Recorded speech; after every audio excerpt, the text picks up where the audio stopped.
which of these two teams will be joining the other three currently in the playoff stage here for the Summit 7 European qualifiers. So looking forward to having a lot of fun with you guys. Hopefully you're having a good day so far. Again, we're getting started a little bit earlier today as a result of this being one of 3 best of 3s. Right now we have Empire and Na'Vi going to be going at it later on. And then Alliance will play the winner of this series in the playoff stage, which then resets to a double elimination format. So again, this is it for these two teams. Either win or go home for these qualifiers. Ultimately, only one of these teams, of course, making it to that $100,000 land, the Summit 7 itself. But I'm excited to be here. Hopefully you guys are ready for a good day of some Dota 2 action. And I know my co-casters, I'm sure. Bright and early here, joined by Z-Rock once again. How's it going, man? I'm doing fantastic. I woke up like 4 hours ago, wide awake, ready to go, and I was just waiting for this. Same here, man. So, well, no. I did not wake up 4 hours ago. I mean, I'm drinking my coffee. I woke up more about maybe 45 minutes ago or so. But I'm getting pumped, and as the day goes on, I'm sure it'll get bigger and better. But no, it's an important day, obviously, not only especially for this series, but then some great matchups to follow, man. It's been a lot of Dota, but it's been fun to watch, no doubt. And we got the draft kicking off right here. Batrider Warlock coming out for Prodota. Rubik Lifestealer for Mousesports. So, interesting start, I think you could say, to the draft here. Yeah, I'm curious to see if my Warlock streak with the caster curse gets broken today, because to this day, I did go back through. I have not seen a Warlock win a game that I have casted. Yeah. I believe I am 0-11. I don't believe you. Yep, that's fair. I've watched games where he's won, just haven't casted them. Is that true? Like, that Yes. seems insane to me. I dug back through every replay I could find. And That's crazy. Yeah, has not been good. Anyway, so Rubik Lifestealer. I love this opening from Mouz. We know they play a lot of Rubik. They're very, very good at it. And definitely excited to see what they can come up with here. And if you're pro Dota, I think you have to look to ban Legion, like now. You let it through in the first phase, they didn't grab it. That's fine. I think maybe it is falling off from being a insta first pick hero, but you can't let it through when they already picked Lifestealer. It's just too sketchy. We've seen the explosive potential out of that, and that's what I want to see banned. But it is going to get through. I would not be surprised if Mouz grabs it instantly here. Like you said, it definitely feels like a hero that Skylark, by all means, is comfortable on, and as really any offlaner would be. It's not the most difficult at times, you could argue. But, yeah, graded with the Purge effect against Batrider, already against the Warlock to an extent. So he's a great target for Lifesteal to be able to jump inside. No, yeah, this is such an obvious LC pick the more I'm looking at this, too, when it comes down to the option here for Mousesports. So they have their own ban to make right here. But I guess the question is Prodota... I mean, yeah, they wouldn't, right? Because then they would have to maybe run a Batrider middle or something else there. So, yeah, obviously I was getting at would they pick it up themselves, perhaps, to take it away. But Or was at the Beyond Broken status. Some people played with him as a 4-roll, where you get greedy, go get 2, and just go jungle. But he's just not in that kind of dominant position anymore. So, yeah, it pretty much has to be an offlane bat. So I'm surprised they're not. I mean, the band Nyx, which is definitely one of the better offlaners right now, but I think it's a pretty obvious slip up here. If you're pro Dota, I think you're looking towards TA in this draft, in this round specifically. They don't have any great shred through refraction charges yet, and really pairs well with the lockdown you currently have. It provides the burst you need to get in on a chaotic offering or on a lasso and really get a big kill. Yeah. That's definitely just a go-to hero in a lot of ways as well as of lately. So just like you're saying how Warlock, I guess, for you as Caster's Curse almost 0-11 according to you seems extreme, but man, that's crazy to hear. But for me, I feel like TA on the other side has been a dominant hero whenever I'm having a cast. I don't have the numbers exactly in front of me, but in general, the hero is pretty ridiculous. I mean, she kind of seems like one of the top ones right now that's on that list of, all right, when's the next patch coming out? Because I think this hero needs maybe some fine tuning here coming forward. But yeah, it's the problem with nerfing or buffing TA is she's so meta reliant. Depending on what picks are good, TA is either good or not. Like in the Leshrac time where NA was running a lot of Lesh, TA was pretty garbage. In the Veno era, TA was devalued quite a bit. So I don't know if you necessarily need to nerf the TA specifically. I think just changing what heroes are popular could potentially bring her back. Or kind of kick her out, rather. I was gonna say, no, she's definitely back, but yeah, no, it's an interesting, different way to look at it for sure. So, and we'll see. You know, I know more and more people have been suggesting, all right, where's our patch, Valve? You know, now that we've had a Kiev Major, there's definitely bound to be one here with TI7 coming up. Get it as soon as possible. LC is the pick. I mean, that was one of the more obvious picks, it feels like, that we definitely could have called out. So, you know, pat on the back, sure, but not really. Nah, I'm not even taking a pat on the back for that one. It just is what it is, man. But the Lycan, I've enjoyed seeing this come back. We've seen a ton of different builds on this. And the one I'm liking most is where you max Howl, Feral Impulse, you grab an early armlet, and you just run at stuff. Maybe a Mask of Madness to run at stuff harder. But it's, I mean, it's very one-dimensional, which makes me surprised that it's getting picked up as much as it is. Yeah. Like, you either howl to save a teammate at nighttime or you're howling when you're running at stuff. That's pretty much it. It's not super dynamic, but teams are finding good use of it. I've seen Lycan just run train on a few games. Yeah, and as you're saying, for the most part, it feels like that idea, the Mask of Madness armlet, that's the go-to. Now, there was a game yesterday. I was watching some other qualifiers, and actually might have been for Summit. But the point is, it was from the American region there, it's actually SG eSports. Their Lycan built Hand of Midas early on, and then even when something else, God, to go, he did not go the Mask of Madness or the armlet, basically. It was a Hand of Midas, I want to say, into the, I guess maybe it was even like a Solar Crest, potentially, which isn't like the worst setup definitely to have, but it was definitely somewhat different, but it did feel off. You know, he's not as bulky as a result of going that, and it's just not as combat ready. It feels you want this hero to be able to get involved earlier the better because of that shapeshift and the presence it brings, and as you mentioned with a Howl buff on top of that to assist. So did they win the game? That was, I want to say, game 2 against Complexity, so yeah, they would have won that, I believe so. Trying to find it because I'm curious now. Yeah. Phoenix coming out with the final pick for Mousesports after the Lina obviously happens right there. So it's probably going to end up being that mid Lina here in the hands of Thug, of course. And then, yeah, Phoenix to finish. You know, we've been seeing some Phoenixes make appearances here and there, and usually he's one of the first 2 picks, if anything. But Mousesports going to finish with it this time. Yeah, and it's interesting watching teams toy with this because we've seen a lot of different attempts with Phoenix. And I kind of outlined the different reasons and ways to pick him in prior casts. But in reality, the biggest reason we saw it come up was the Alchemist Tree Phoenix, like, tri-combo out of OG. That was where this all rose to power. That's how it became just this truck that just ran over games. And it hasn't quite had that pop since then.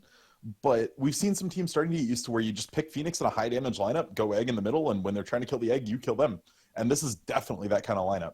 You've got Lifestealer, LC, and Lina, all very, very high damage heroes, and could definitely be strong here. I'm looking at Rubik right here for Mousesports and seeing if there's plenty to steal, and there is. I mean, let alone the Warlocks right off the bat, obviously, is a good start. But yeah, across the board, there's definitely some abilities too. So, you know, really, maybe when we see that first pick Rubik, it kind of takes away from the potential. But no, not really. This is a game that he's going to love, actually. It really feels like right here. So, and even on top of that, his null field could definitely potentially be pretty useful against, say, the Warlock and, you know, so on here. Storm Spirit even. So, but overall, I mean, is there a draft we're leaning towards either way as far as seeing now 5 on either side here? Well, given I got Gabened here and I crashed, give me like 10 seconds to look back over it. I know, right? Actually, I've been surprised. For the last week, it's been pretty stable. All right, so just taking a rough look at the drafts. I mean, I like PD's draft overall. I think it's very dynamic, but I think Mouz has the better draft. Thug is a great Lina. Maybe next time's made some huge Rubik plays. And I think once you get to that mid-game mark, they have good answers to the Storm as well. Lift is one of the better answers in the game because it's almost instant. He can't ever ball lightning out of it if Rubik just blink lifts him. And, you know, once that happens, you either have Light Strike or Area of Duel. So very, very good answers to the Storm Spirit in this game. I like that. Once Rubik eventually gets to a Blink Dagger, I like that. Easy Warlock Golem steal. So I'm going to give the edge slightly here on that side. Yeah, the Storm Spirit final pick, as you're pointing out, it doesn't seem as strong as it potentially could have been. There was yesterday we were watching Nafi, and Dendy ended up getting it was even the first game of their series against Vega Squadron, and it was an insanely good Storm Spirit game to just fly around and not really be too worried about any kind of crowd control. So as a result, you know, he took off, got many Bloodstone charges, and ultimately won the game for his team. And obviously, you know, Na'Vi advancing on right there. But this time, yeah, not as strong for Prodota. It's a little worried almost for Kaiser here, as solid of a player he is. But as you're getting at, it's definitely going to be somewhat of a difficult time ahead in terms of being and we kind of have known since this Prodota lineup has existed in its current form, 3-3 has tended to be the playmaker for them. Most notably, his Clockwork games have been exceptional, but he's played a little bat and hasn't done poorly on it. We'll have to see what he can get done, because I feel like he's going to be what gets them through this 10 to 20 minute mark. If he gets ahead, he gets some things done, feeds Storm a couple kills, partners with Lycan, and gets some towers, I think they'll be okay. But they really have to start off fairly strong. If 3-3 has a hard lane, I think they're in trouble. This is not strong for 3-3. He has Firefly initially here, but he is in a lot of trouble. Open wound slowing him down, keeping in range. Now, he is going to survive, but he took a lot of damage. He does take the creep wave with him, though. So I guess in that sense, it's kind of working. He's going to TP to the shrine, I'm guessing. Yeah. And he'll just kind of farm over here now. So he delays a creep push. He's going to get a push now into his own tower is the idea. Yeah, and it's interesting because now he doesn't have Napalm to jungle, so he's really slow. He's just going to try to stack here and then go back to lane and try to get two. The question is, I think he has to hit the shrine. Like, you're way too... Oh, no. He messed up the medium camp stack. Yeah. It's not the end of the world, but to be honest, Mouz could have killed him there, but they didn't think the first blood was worth losing the 2 or 3 creep waves that they would have lost. It's pretty crippling to not be stacking the jungle as the supports and not be getting this first couple waves from Madara. Yeah, chose not to go for it, so as he said, just focus on that CS, but C33 now back in the lane, and now he has his own pretty massive creep wave pushing forward, so kind of an awkward lane here so far as far as the positioning and the back and forth. Bottom lane, though, it's a little bit different. Skylark, he hits level 2. He does have that poor man's shield. He's going to pop the shrine pretty early, though, understandably. Take some harassment down here. Howl is picked up by Lycan, so yeah, expecting to see this Howl Feral Impulse build. The idea of the summon wolves earlier on, it seems like that is being passed up and kind of realize that, you know what, it's just not as strong. Well, I think people are just realizing how strong Howl is.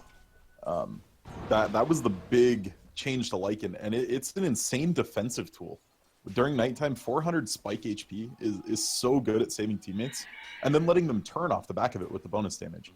So it's just, I think wolves are still good. It's just not good enough. Oh man, this timing, now he's going to be able to pop the shrine, so it's almost a little worried for Kaiser, but then yeah, realize it's only a level 2 LC, so maybe not. Yeah, he's not level 6 with a blink blade mill. And... yeah, it's a little early on in the game for stuff like that, so manages to pop the shrine, and Kaiser's even going to start jungling a little bit as he has a stack to work with right here. But Thug, meanwhile, middle lane is having a great time, 12-3, although Stormspirit's slightly ahead, but again, he has been jungling, so maybe that's skewing it somewhat overall. Slightly. Just slightly. He also acknowledges, though, that after he had to go Shrine, Thug's pretty far up in XP. And that's a big thing in this matchup. Yeah. So if you're behind an XP as the Storm, you just get pushed out so hard. Oh, top just lane. Thug will Q, right-click you. Yeah, first blood potential coming out right here. Lift back in, 3-3. Now going to fly on top of them. Says, you know what, you want to bring me back in? Burn, baby, burn.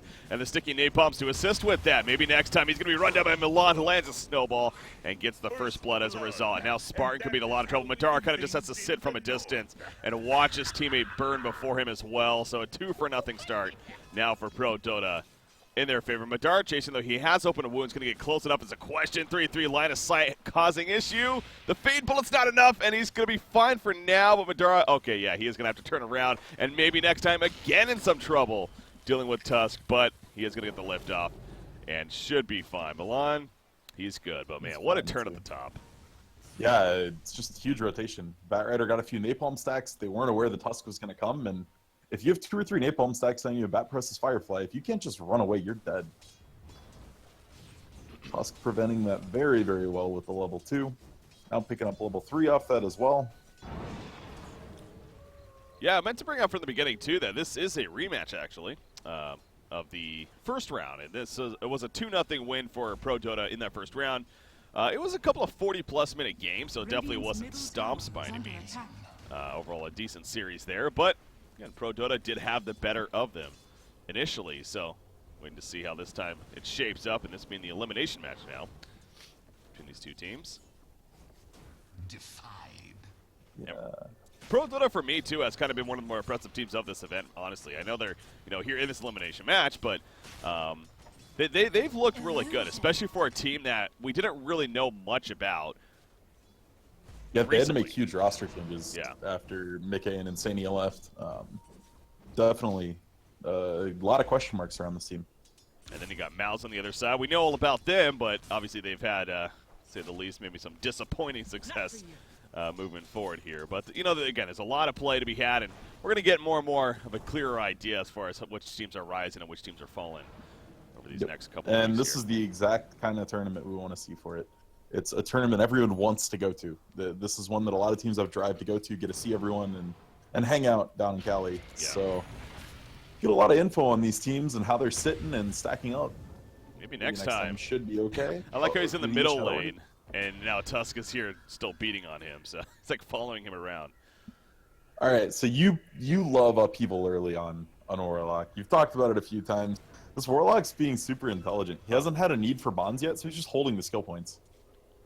Yeah, I mean, that's obviously, a solid idea, but I don't know if I necessarily love the idea of upheaval. It's more just an observation I've been making. But, I mean, honestly, I can appreciate it because at the same time, I do think it's a strong ability. And, the idea, it's a massive slow, man. It's kind of one of those, as a spectator, it's a little hard to maybe appreciate what it's, but when you're playing against it, all of a sudden your character starts just, like, walking as if he's in freaking molasses. It's annoying. Yeah. It's annoying to deal with. Yeah, it definitely can be, for sure. They have pretty good tools against it, though, on the side of Mouz. Rage obviously just negates it entirely. Lina doesn't really care if she's moving or not, especially if she goes the Bloodstone build. She just wants to stand there and press buttons. So not a ton of early game effectiveness from it. It's mostly going to be just a way to follow up with Rock and try to keep them pinned down so the Golem can beat on people. Yeah. And so Lycan, to be fair, going in a shapeshift. And speaking of shapeshift, he's going to the bottom lane. The Ice Shard's initially connecting on a Skylark, blocking him out. One more auto tech snowball in. He wanted that kill. He gets the kill. But now Milan in some trouble. He's going to play committed to this. They better get it. They're not going to. You also see the Frozen Sigil assisting to help him get away. Thug just miscounted there. He thought he had enough mana for RQ and casted it and was 10 mana short of the Dragon Slave. Oh, no. He could have Light Striker raid right on the end of the snowball and then Lagooned and absolutely gotten a kill, without question. But slightly miscalculating his mana is going to miss out on a kill, and that's another one for PD on the board. Yeah, that's big. That's those minor mistakes. Didn't do the math appropriately. That's hard, man. In the moment, yeah. It's math is hard, and hey, Dota's pretty hard too, so it's understandable. Make some mistakes like that, but can't be making those if you want to defeat a team like Prodota. This Batrider's lurking in mid lane here. Doug's gonna spot him. They'll go their own way. Does he? He doesn't quite see him. Nope. He's fine. I wonder what kind of build we're gonna see from the Batrider. We have seen a mix. It's, by the way, Batrider in general. It's just me, or is he kind of coming back again? Like he was out for a while. He's getting picked a lot. Is he coming back as a solid hero choice? I'm not sure yet. I'm still very, very undecided. But he is getting picked a lot. Teams are playing with him again. And I remember when we were talking 7.0 kind of predictions and how it was going to affect the meta. One of the first things I said is heroes that can jungle are going to get way, way higher value in the off lane. Yeah. And Batrider definitely one of the better options on that. Bottom lane, they are making an initiation here on Garter, sort of. Well, he pops the Howl, and he's like, yep, you're not going to do nearly enough, so he'll be fine. They don't have the greatest damage between these three heroes right now at this point, so yeah, the fact that he's 1 versus 3 and he didn't even get to half-life right there kind of shows that. Yeah. They just don't have enough CC. When all you have is Rubik Lift right now, Duel's online now, but it wasn't at the time. Rubik Lift is not great to keep someone locked down long-term. It's more of a one-time thing. Middle lane, Warlock absorbing some experience, but you know what? He's level 6, and he did choose to get level 2 upheaval, actually. He's passing up Fatal Bonds completely. See, that I'm still a little unsure of, because I understand, again, upheaval I appreciate, but it seems like almost a 1-point value is good enough for earlier on, but the problem is 1 point is not that much. It ends up being roughly 6% per second they're standing in it, which is not very much. When you max it, it instead goes up something filthy like 20-something% per second. So I can definitely appreciate it here. If you're gonna get it, I say max it. Okay. Does mean Fatal Bonds will be a little delayed though. I kind of like to see something like a 2-2-4 build on a Warlock. 2 points in bonds gives you 4 targets. That's more than enough. So that if you hit a good rock, you just throw the bonds and it hits 2 or 3. And then 2 points in Shadow Word kind of will get you through the laning phase. And then you just max the upheaval. But he's totally, choosing to forego bonds entirely is definitely surprising. One of the big reasons people are picking this hero. And you see he gets the 3rd point in upheaval right there. So, yeah, the 0-3-3-1 build on Warlock coming out.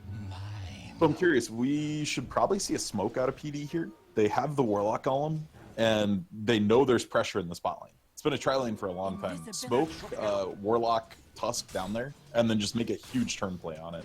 That'd be what I'd like to see out of PD here. And they're leeching levels on the Tusk in the offlane, trying to get him a quicker 6. But this is kind of go time. You need to use the Chaotic Offering soon. Okay, so Battle probably be a smoke target with him. The line, Snowball, he's probably going to die right here. Yeah. Yeah, keep an eye on bot. They smoked the Bat Rider up. They haven't shown his new Blink Dagger yet. Yep. Speaking of super fast Blink, 10 minutes.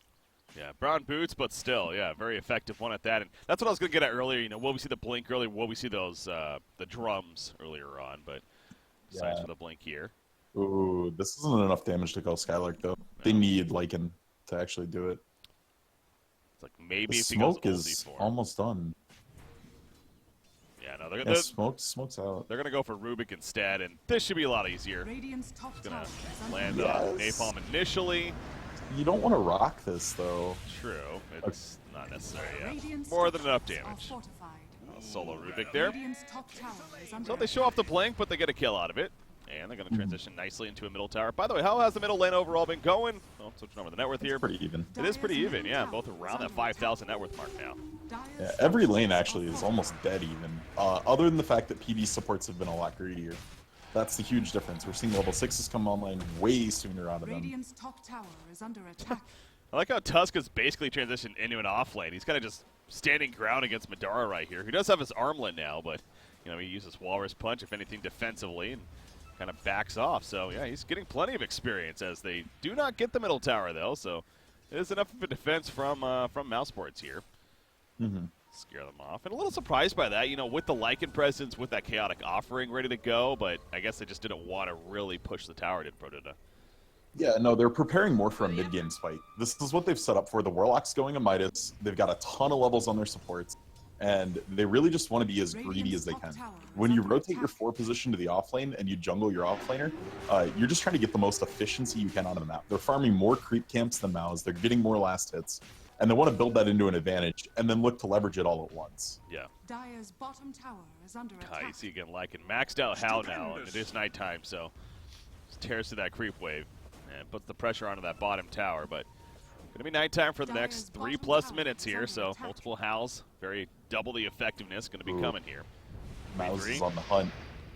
And he's looking for, whoa, what is this about? Garner's actually, Laguna Blade I heard went onto him right there. Here comes the Chaotic Offering though. Supernova going out as well, the Snowball to kind of keep Lycan alive, but it's not going to matter in the end, and down goes Tusk as well. The support though for PD, they still want to go on, especially Kaiser. He's going to zip-zap around on the miss of 3 heroes right here. Will it be enough damage though in the end? He is low on mana, honestly, so Stormspear has to be really careful about this Thug. He will pop that magic wand though, and now Stormspear is in a bad position. The Sunray coming out, down goes Batrider. Prodota taking a fight. They were not going to win. The Savior teammate syndrome coming into play big time right there. Yeah, I got the idea of what Kaiser wanted to do there. He saw Rubik lift at the start of that fight. Lift is such a disgustingly long cooldown. He thought he could get in, blow Thug up, and then walk away. But Thug had a very huge wand, got some bottle charges off in it, and was just a little too hard to bring down. And then Rubik lift was back up, and Kaiser's fate was sealed. Radiant's bottom tower is under Not attack. good news for Prodota as far as early momentum goes. Mousesports, they'll take it though, and transition nicely to the bottom lane. Right here, Lifestealer. He's working on that Desolator now. So very nice transition for him. A lot of damage going to be coming out potentially as a result. Middle lane, again, they still want to set up for a defense here and going to be successful. Lina is going for the early Bloodstone. This will do nicely. Yeah, Radiant's bottom tower I'm not going to is lie, under that's attack. really bad for PD that you committed the rock there and you ended up going 1 for 4. Yeah. You brought down Skylark. That was the only saving grace in that whole thing. Yeah, no, that was a bad fight. Radiant's bottom But tower So a easy little way bit of to play it. recovery here in mid. Okay. Link heroes. lasso quick for 3-3. Easy kill. But again, it's another lasso to kill another support. So, yes, you're getting a kill, which is nice, but you can only have so many of those before you really want to catch those cores instead. I don't mind lasso being used like that early game. The cooldown's really short, and you have chaotic offering for cores.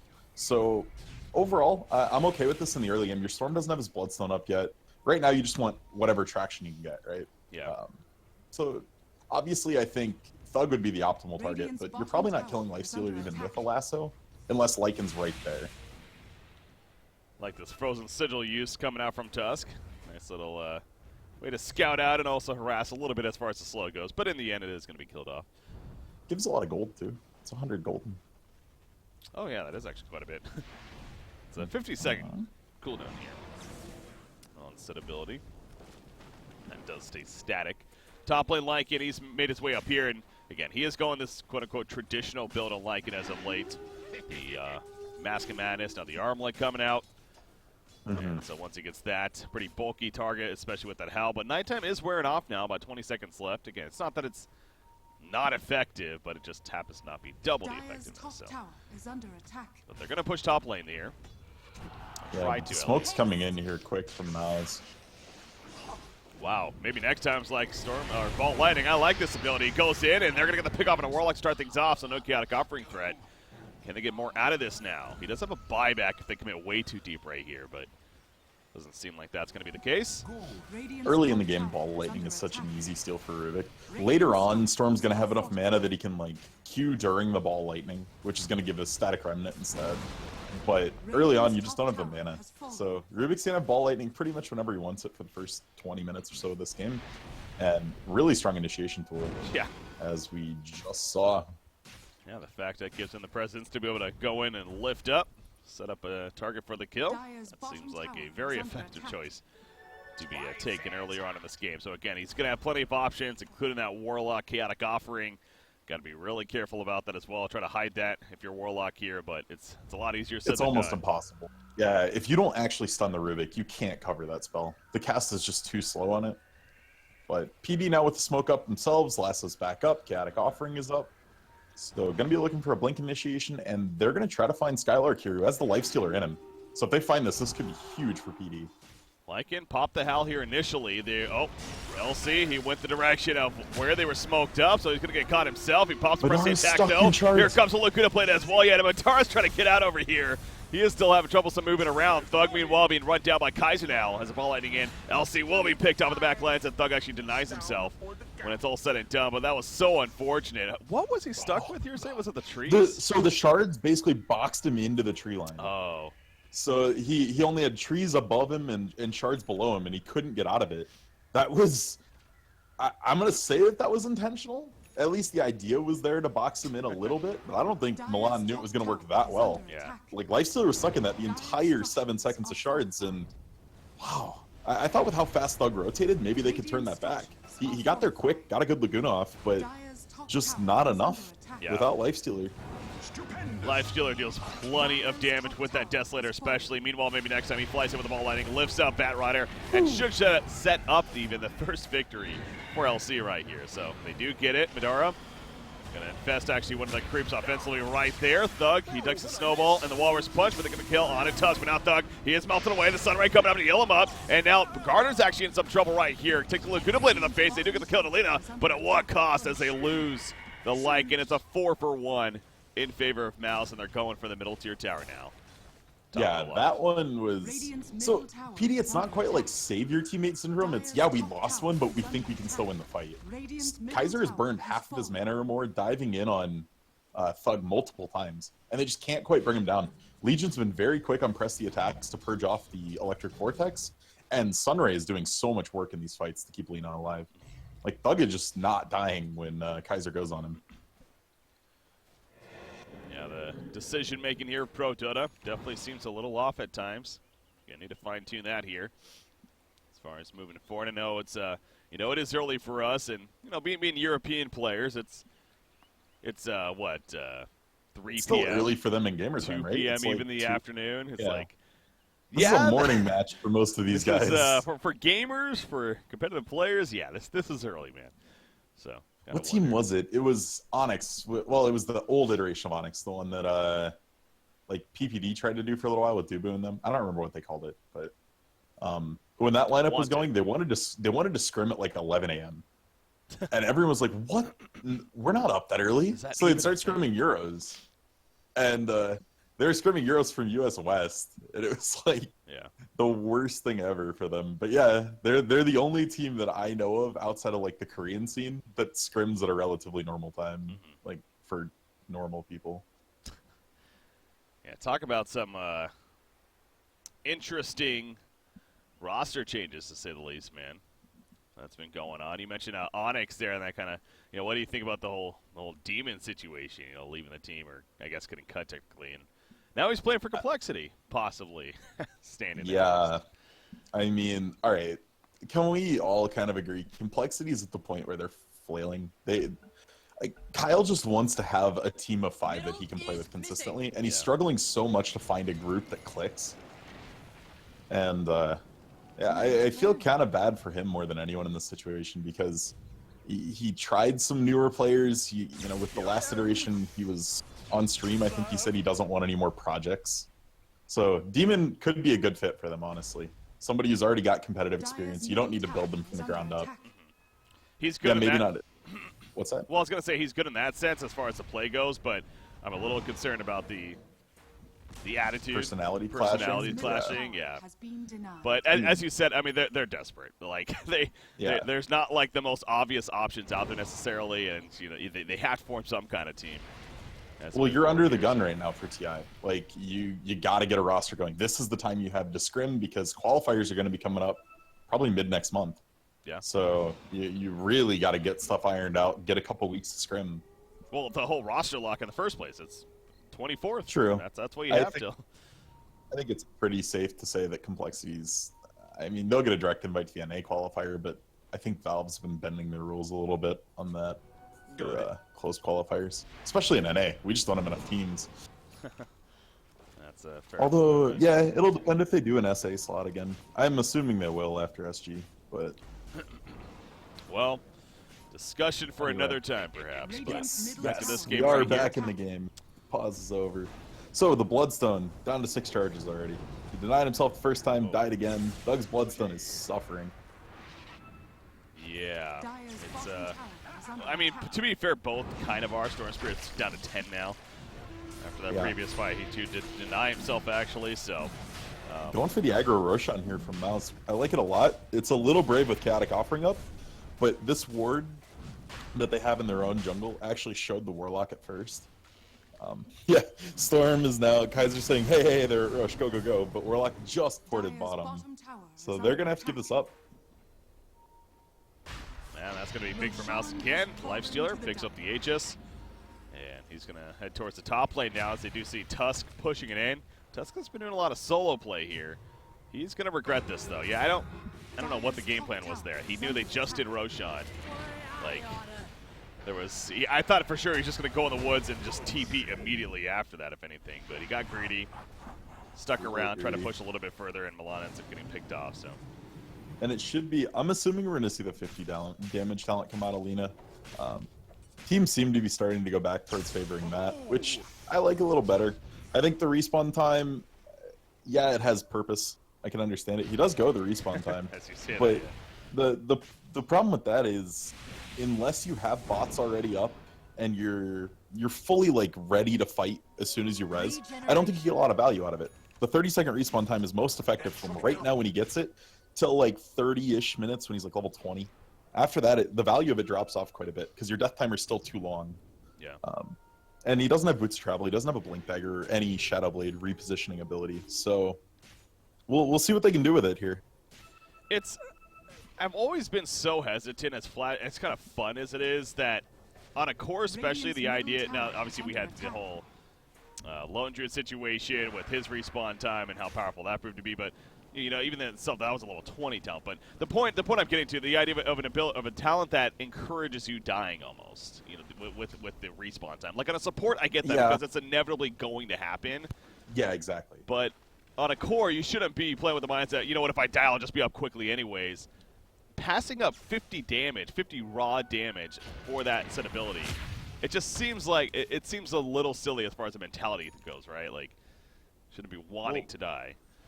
Like, the problem is talent choices aren't something you make on the fly. You need to know going into draft, we want this hero with these talents for this specific reason. And if they want to go this minus 30-second respawn, then Bug needs to be the lasso target, like, every time. Yeah. He needs to be sieging towers. He needs to be the one in front, eating the lassos and getting right back in the fight. Laguna committed on Storm with out enough damage. Yeah. Oh, they do get him. That Sunray was doing just enough from the outskirts. I don't even know if it was honestly hitting initially. I think it was like no, I think just he had out to of like range. drift into it. Yeah. And if you ever watch Phoenix move during Sunray, it's like this floating, drifting bird. It's really weird looking. It seems a little silly, yeah. Dire's But top nice That's pick gonna up be a there. 2-3 though. They're looking to siege this tower down. is under attack. Sunray's coming out to heal Radiant Amidara. structures are fortified. But And Skylark's just back waiting to up. purge the lasso. Yeah. That's all he wants to do right now. He's close enough. Yes, he is. There we go. As you said. Right on cue. Lycan runs in, but it's just there for the threat. Nothing more. And they'll easily fall back and kind of retreat. And if anything, they might just reset them. They're going to know Shapeshift's now down on Lycan. So he's and Lycan definitely is a different hero without Shapeshift. Like, he's not nearly as intimidating. Yeah, that he ability. kind of goes to almost a super support status. Oh, wow, They catch huge the Warlock, duel. by the way. The snowball comes out. Is this going to buy enough time for Chaotic Offering? No, it's not. He's still locked down. 40 Nice. seconds Bug. left for. And yeah, that was the LSA follow-up, it sounded like. Coming out of the snowball right there. And they're going deep. They want to finish this game right now, even if they can. They're at least going to get the racks. And we'll see if they transition even to the middle lane. Oh, and they do have the secondary tower up. Okay, yeah. So they're really deep right now. And you know what? They're still staying around, actually. Please, you've done this before, adfinem/Mouz. Please just back up. Okay. Yeah. They, huge advantage. 25-minute racks coming out here from Mouz. That's a huge lead in this game. Yeah. And in reality, like, you cannot be in a position to get dueled like that if you're Warlock. There's just no reason to be. Well, he does. Obviously, a massive victory for Mouz as a result of that. I also noticed Rubik, he stole Howl at the end of that. And that's honestly another ability that's going to be pretty solid going forward right here for the Rubik and to benefit from all across the board. So that's another reason why Mouz is just ahead right now even in this game. Lycan is... Okay, he is going to go the BKB. I was going to say, is he maybe at least going to have that soon? So he does just about have it at least. Yeah, he wants to eventually get BKB Solar Crest, just so when he gets dueled, he hopefully gets the BKB off first, then is pretty much unkillable. But I'm liking this build from Madara. Going the AC right after the Deso and has a heart queued up. He's going to just be so hard for PD to bring down. Radiant's middle tower has Pinging out the fallen. back lines, but again, Madara with the positioning of his teammates, they really can't get the jump. Can Prodota, the effective one at that. They don't just want to go all out on Lifestealer, of course. Stupendous. He does drop the Aegis there, more so that it gets reclaimed even, but they're just going to back off perfect timing and clean up the resources of Prodota. So getting further ahead now, over a 10,000 net worth lead, about a 5,000 experience lead or so, and the AC on Lifestealer pretty ridiculous. Has a heart now even queued up. Go massive tank here, apparently. Yeah, I love it. The sustained damage is not very good out of PD. And if he can just survive getting golemed or getting lassoed, then what do they do? Like, Madara understands the position they're in and is just going an unkillable build. Milana maybe gets dueled here? Okay. Oof. Luckily he has his own blink, so Tusk will be fine, but yep, that was a very close call for him. So Orchid being worked on by Kaiser. He does have the second Oblivion Staff, so the pattern just about there. Another key item, you could say, but is it a... Yeah, but who's like your key go target? Like, sure, you can go on Lena, it's going to get Press the Attack. If you go on anyone, it's going to get Press the Attack. And at that point, it just feels weak. Like, I don't think getting the Orchid's going to open up any kill potential for him necessarily. Yeah. The smoke, though, this is like, the last shot on a PD. Radiant's top They need to tower catch a is good under attack. grab here. Cutter pops a Howl. Here we go. That's They're trying to get not Spartan, but he's like, all right, Icarus time. I'll be fine. And Sorcerer going really deep for this, but he's not even going to get it. Now it's a pretty scattered fight. There's the lasso. It catches actually LC, the prime target. You could argue the chaotic offering coming as well. The supernova in the midst of it will get off right there, but they had spread out pretty far. The shapeshift activated and able to chase down the Rubik as a result of that. Now Thug trying to run away. The Sunray in the midst of it, though. They get the turn kill on a Tusk, but Lina is picked off. She is going to come up very quickly, though, so be careful about overcommitting right here. Skylark, he runs away and survives. And actually, Prodota, I mean, that went pretty good considering the start was a little awkward there. It went great. I mean, that went absolutely fantastic for them, given the situation. And it was all in the bat. He got in, he got a huge lasso on Lifestealer, pulled him to an awkward spot away from the team, and split the fight up in a way that worked out extremely well. Oh, I thought he actually got LC. I guess I saw that, so you got the... Maybe there was a lot of fire on the ground. I just know he grabbed someone, everyone else went up. Okay. Coming out with 2 kills for just the Tusk. Yeah, you burned all your cooldowns, though, and that's the problem. Mouz knows this, and they're ready to keep pushing. Exactly. Even Shapeshift is still down for another 20 seconds. The BKB on top of that, so it'll line up pretty well. But in the meantime, you're going to lose a tier 3, and that'll be the end of it. But, yeah, Mouz capitalizing on said ability to speak down. This is the difference between low cooldown drafts and high cooldown drafts. If you're picking something that relies on R buttons to fight, one strategy at like 40-50 minutes can be to go lose the fight if you're the low cooldown team, snap buyback and go right for a tier 3. And this kind of situation just presented itself. They didn't quite get enough kills for PD to stop the push. While they got 2, one was the Lina, who instantly respawned because of the respawn timer, Bloodstone, and Boots of Travel. And the other one was a support. I think it was Rubik that died. So not the targets you need to stop the push. Oh, they're going to jump into Spartan right here. The lasso, it hits Phoenix. Maybe not the prime target, but they will get the kill. Lift in the background. And Legion Commander, he's caught in those ice shards, though. I believe those ice shards also have Rubik that were stolen right there. And Batrider is picked off, so a 1-for-1 exchange. Skylark, he's being caught on once again. The Shapeshift and Kaiser committing for it. He is out of mana, though. His Stormspree has to be careful about that. Buyback coming up from LC. Look where he's blocked. Yeah, those ice shards. Stolen by Rubik, doing a lot of work. And now the duel on a Warlock to get a victory out of that, right into the Roshan. Roshan with the execute on 3-3 there. They had maybe 3 Roshan autos left, and Roshan just crushed him trying to fly out of the pit. It's great. And that's an Aegis now for...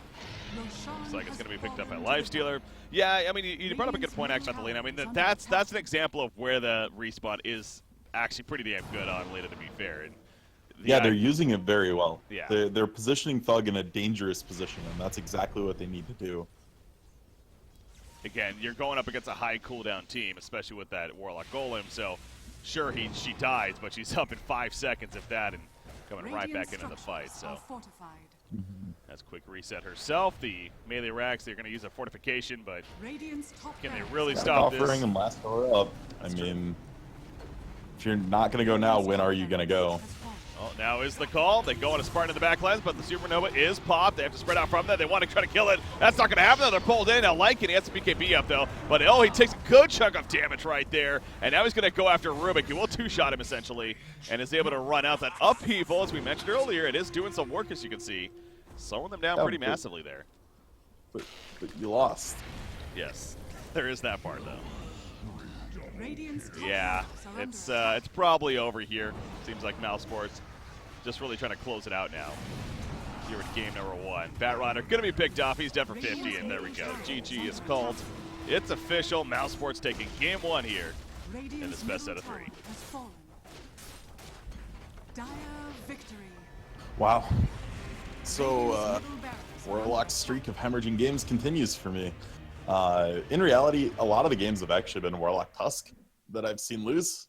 So you could say maybe Tusk is the issue in the whole thing, but in reality, it's just PD had such a good start overall. As far as getting levels on the supports, the Warlock hit 6, Rubik was still 4, and just couldn't turn it into anything. That first chaotic offering resulting in a 4-for-1 against them really just spelled out how the rest of that game was going to go.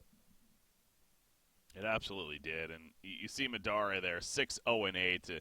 The bulky build that he went, the earlier on AC, into then the Reaver he had, and we saw that he was going to be going to Heart eventually, but wasn't even necessary at that point. Just too much done by Mousesports as a team, and yeah, you're right. It's just that one early fight that they got turned on using longer cooldowns for, and they just had trouble recovering from there. So Yeah, I really am gonna. Now that you've mentioned this, I really am gonna keep an eye on this whole Warlock thing now while you're co-casting with me, because that is something that we have another loss right here. So Yeah. maybe we should start informing teams that you're casting that. Yeah, just don't pick it when I'm casting. Well, and I think part of it might be a trickle-down effect, right? A lot of the meta is defined by what happens at majors and what happens in key games. And I think the best of the best teams can tend to play a more slow, controlled style, and the game tends to resolve itself more around big objectives and team fights, where Warlock definitely shines, where you're taking these big Roche fights that are 5v5s and he rock bonds as 5 people. But in these, I don't want to say necessarily like tier 2 teams, but the teams that aren't, the 1-2s of their region, definitely a bit of a different game plan, different game style in general. And so I think that may have something to do with it, that the fights are just a little more chaotic. There's a lot more pickoffs, and Warlock definitely struggles in those situations. Yeah. Well, guys, game number 1